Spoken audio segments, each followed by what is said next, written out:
Hello viewers, welcome back to my YouTube channel Techno Facts. तो हमने last video में ये 3 टॉपिक कवर करे थे: page layout option, page break preview और प्रिंट टाइल्स। आज के इस वीडियो में हम ये 3 टॉपिक कवर करेंगे: data sorting, filter, custom sort. तो ये तीनों ऑप्शन जब हमारे पास लार्ज डेटा सेट होता है तो उसको एक अच्छे से अंडरस्टैंडिंग वे में लाने के लिए ये तीनों ऑप्शन हमारे काफ़ी यूजफुल होते हैं। तो चलिए देखते हैं आज का टास्क और उस पर ये तीनों चीज़ें अप्लाई करते हैं। तो आज के टास्क के लिए मैंने आप लोगों के लिए एक डेटा सेट बनाया है जिसमें हमारे पास 3 कॉलम का डेटा है: column A, column B, column C. Column A में हमारा कार नेम है, कॉलम बी में सिटी नेम है और कॉलम सी में sale in INR, that is Indian rupees. तो हमको ये डेटा सबसे पहले सॉर्ट करना है। सेकेंड ऑप्शन में हम इस पे फिल्टर लगाएंगे और थर्ड ऑप्शन में हम कस्टम सॉर्ट करेंगे। तो आइए पहले इस डेटा को हम सिलेक्ट कर लेते हैं पूरा।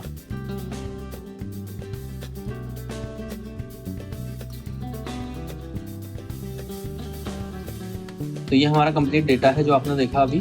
इस डेटा पे सबसे पहले मैं सॉर्टिंग लगा रहा हूँ। तो सॉर्टिंग लगाने के लिए मुझे क्या करना होगा, ये ऊपर की तीनों लाइन मैंने सेलेक्ट करी, शिफ्ट के साथ कंट्रोल दबाया, डाउन एरो दबाया, पूरा डेटा सेलेक्ट हो गया। अब मैं आऊँगा सॉर्ट एंड फिल्टर ऑप्शन पे, इस पर क्लिक करूँगा, सॉर्ट A to Z पे क्लिक करूँगा। तो ये मेरा data A to Z sort हो गया है, लेकिन सिर्फ कॉलम ए के हिसाब से सॉर्ट हुआ है ये।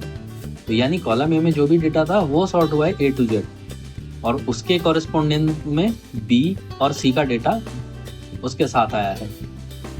लेकिन कई बार ऐसा हो सकता है कि आपको कॉलम ए, कॉलम B दोनों में डेटा सॉर्ट करना है और वो एक साथ करना है। तो इस वाली कमांड से तो वो हम नहीं कर सकते हैं। तो उसके लिए हमारी जो तीसरी कमांड होती है वो होती है कस्टम सॉर्ट। वो मैं लास्ट में बताऊंगा आपको। डेटा सॉर्टिंग हमारा हो गया है, अब चलते हैं फिल्टर ऑप्शन की तरफ।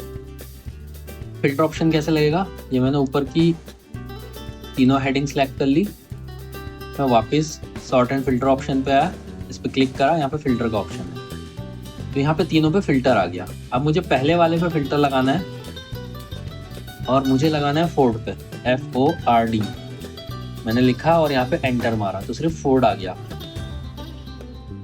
इसके बाद मुझे फोर्ड सिर्फ एक पर्टिकुलर सिटी में देखनी है कि लखनऊ में कितनी फोर्ड सेल हुई। तो दूसरे कॉलम पे आया मैं और यहाँ पे मैंने LUC ये लिखा तो लखनऊ आ गया, एंटर मारा तो ये मेरा फोर्ड इकोस्पोर्ट का लखनऊ में कंप्लीट सेल आ गया। तो इससे मैं इंडिविजुअल का डेटा देख सकता हूँ। जो तीसरा ऑप्शन है हमारा कस्टम सॉर्ट, वो क्या करता है, वो हमें ये वाली सॉर्टिंग जो अभी आपको स्क्रीन पे दिख रही है ये सारे डेटा के लिए दिखाएगा आपको, और वो भी सीक्वेंसिंग में। तो चलिए आइए उस वाले ऑप्शन को देखते हैं। तो सबसे पहले मैं ये जो फिल्टर मैंने लगाया इसे हटा देता हूँ। तो वापस मैं फिल्टर के ऑप्शन पे आऊँगा, क्लिक करूँगा और फिल्टर पे क्लिक कर दूंगा। तो ये मेरा फिल्टर हट गया। अब जैसा कि मैंने आपसे कहा था मुझे कॉलम ए और कॉलम बी दोनों के लिए सॉर्ट करना है डेटा। तो पहले कॉलम ए सेलेक्ट करूँगा, कॉलम ए पे मैंने A1 सेलेक्ट करा, शिफ्ट के साथ कंट्रोल दबाया और राइट एरो दबाया तो ये C तक सेलेक्ट हो गया।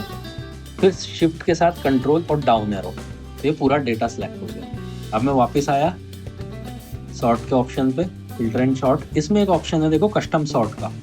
कस्टम सॉर्ट पे क्लिक करूंगा मैं तो यहाँ पे मेरे पास सॉर्ट बाई आ गया। तो पहली वैल्यू मेरी कार नेम से मुझे सॉर्ट करना है तो मैंने यहाँ से कार नेम सेलेक्ट कर लिया और वैल्यू करनी है, वैल्यू सॉर्ट कर ली। ऑर्डर मुझे A to Z चाहिए। अब मुझे दूसरी सॉर्टिंग लगानी है सिटी नेम के हिसाब से। तो मैंने ऐड लेबल लगाया तो यहाँ पे एक नया ऑप्शन आ गया। इसमें मैंने सेलेक्ट करा city name, value A to Z। तीसरा भी लेवल लगा सकते हैं आप यहाँ पे अगर लगाना चाहते हैं तो उस पर क्लिक करेंगे ऐड लेवल पे। तीसरा level sale in Indian rupees, smallest to largest. जैसे ही मैं ओके पे क्लिक करूंगा मेरा डेटा इस वे में सॉर्ट होगा कि पहले जो कॉलम है ए में उसमें सेम कार नेम आएगा, उसके बाद सेम कार नेम के लिए ये सिटी वाइज सॉर्ट हो जाएगा, यानी सेम सिटी एक साथ रहेंगी और सेम सिटी के हिसाब से भी प्राइस वाइज सॉर्ट रहेगा, यानी लो प्राइस से हाई प्राइस सेम सिटी में भी। तो देखिए डेटा कैसा दिखता है। मैं ओके पे क्लिक करता हूँ। नाउ आप देख सकते हैं EcoSport, Ford EcoSport sort हुआ कॉलम ए में। उसके बाद ये नेम वाइज सॉर्ट हुआ सिटी नेम के हिसाब से। तो अहमदाबाद, फिर बेंगलुरु एक साथ आ गया, चेन्नई, जयपुर, कोलकाता, लखनऊ, मुंबई, पुणे। उसके बाद प्राइस के हिसाब से सॉर्ट होगा। तो अहमदाबाद एक ही एंट्री थी तो एक ही प्राइस आया। बेंगलुरु में 3 एंट्री है तो आप देखो लो प्राइस से हाई प्राइस की ओर जा रहा है। चेन्नई में सिंगल एंट्री है, जयपुर में 3 एंट्री है, लो प्राइस से हाई प्राइस की ओर। तो ये तरीका है हमारा कस्टम सॉर्ट का। तो होप सो आपको आज का वीडियो पसंद आएगा। बने रहिए मेरे चैनल के साथ। आपको मैं बेसिक से एडवांस लेवल की ओर लेके जाऊंगा एक्सेल में, ताकि आपका एक्सेल और अच्छा हो सके। और सबसे अच्छी चीज़, आने वाली वीडियोस में मैं जो करने वाला हूँ, मैं टास्क बेस्ड लर्निंग लाने वाला हूँ। यानी जो नॉर्मल हम टास्क ऑफिस में या हमारे जो लर्निंग टीचिंग जिस भी चीज़ में आता है उसके हिसाब से टास्क लाऊंगा और आपको समझाऊंगा, ताकि आपकी अंडरस्टैंडिंग और ज़्यादा अच्छे से बन सके। और आपसे मैं यही रिक्वेस्ट करूंगा कि आप भी डेटा सेट के साथ अपना हाथ साफ करते रहिए। जितना प्रैक्टिस करेंगे एक्सेल पे, आपका हाथ उतना अच्छे से सेट होता रहेगा एक्सेल के लिए। चलिए मिलते हैं मेरे अगले वीडियो में, तब तक के लिए नमस्कार।